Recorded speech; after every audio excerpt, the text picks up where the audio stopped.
ভারতের cricket board শক্তিশালী, ICC অতটাও না। খানিকটা দুষ্টুমির সুরেই কমাস আগে ভারতকে নিয়ে এমনটা বলেছিলেন Aussie cricketer Steve Smith. Champions ট্রফিতে আইসিসি যেভাবে ভারতকে জামাইয়াদর করছে, তারপর স্মিথের কথা আর হয়তো নিছক মজা মনে হবে না। পাকিস্তানে খেলবে না গো ধরায় হাইব্রিড মডেলে চ্যাম্পিয়ন্স ট্রফির ম্যাচগুলো ভারত খেলছে দুবাইতে, আর তাতেই ভ্রমণ ক্লান্তির সমস্যায় পড়েছে অন্য দলগুলো। এবার সেমিফাইনালের আগে এ সমস্যা ধারণ করেছে ভয়াবহ আকার। ক্রিকইনফো জানিয়েছে, সাউথ আফ্রিকা, অস্ট্রেলিয়া এবং আফগানিস্তানের মাঝে যারাই সেমিফাইনালে যাবে তারা উড়াল দেবে দুবাইয়ে। তবে সেটা হবে সাময়িক।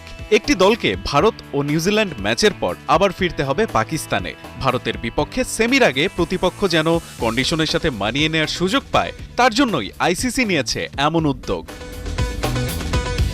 যে কারণে শনিবার রাতেই দুবাই যাচ্ছে অস্ট্রেলিয়া। তাছাড়া ইংল্যান্ড আগেই ছিটকে যাওয়ায় তাদের বিপক্ষে জয় পেলেই সেমি নিশ্চিত হওয়া সাউথ আফ্রিকাকেও ছুটতে হবে দুবাইতে। সেখানে আপাতত অবস্থান করবে দল দুটি। 2 তারিখ ভারত ও নিউজিল্যান্ডের ম্যাচের পর জানা যাবে ভারতের প্রতিপক্ষ হবে কারা। সেই দলটি এরপর দুবাইয়ে থেকে যাবে, অন্য দলটিকে 5 তারিখের সেমিফাইনাল খেলতে ফেরত আসতে হবে পাকিস্তানে। আবার 4 তারিখ যদি ভারত সেমিতে জিতে যায়, সেক্ষেত্রে 5 তারিখের ম্যাচে জয়ী দলকে ফিরতে হবে দুবাইয়ে।